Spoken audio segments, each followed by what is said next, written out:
First and foremost, thank you all for being here, and thank you to our chairwoman of the DCCC, who's doing an incredible job, Herculean work that has been tasked to her to lead us into the majority and end the chaos that has engulfed Washington, D.C. for the better part of the last 14 months.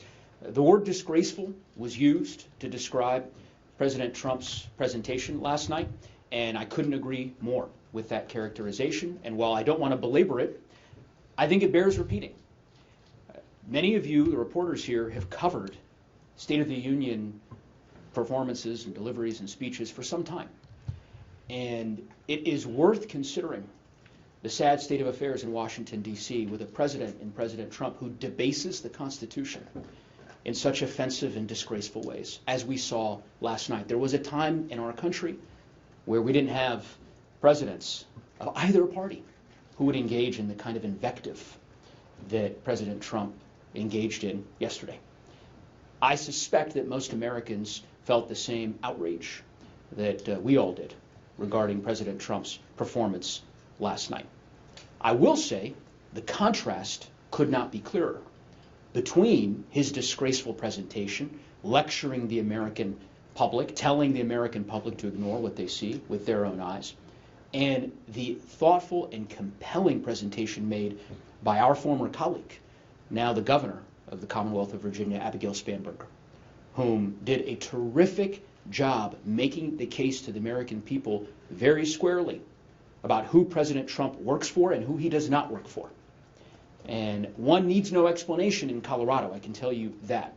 The farmers whom I represent, who are experiencing the highest rate of bankruptcy in decades, know that President Trump isn't working for them. The ranchers in western Colorado, who are struggling by virtue of this president's reckless trade policies, they understand that this president doesn't work for them. The families who are struggling to make ends meet, to afford virtually anything, car insurance, groceries, going to the restaurant with their kids, everything is more expensive in Donald Trump's America, and they know why. Because this president is not working for them. He is working for himself, his donors, the sycophantic supporters that he has surrounded himself with. The voters are going to have a very simple choice to make come this November between competing visions for the country. And I am confident that they will choose the vision that's been outlined by the leadership here, the vision articulated by Governor Spanberger, a vision that ultimately centers them and making life better and more affordable for the American people. And of course, someone who will lead us, as he has done throughout the last several years and during the course of now this caucus conference and issues retreat on answering these fundamental questions about affordability is the gentleman, my good friend from Redlands, Chairman Aguilar. I'll turn it back to him.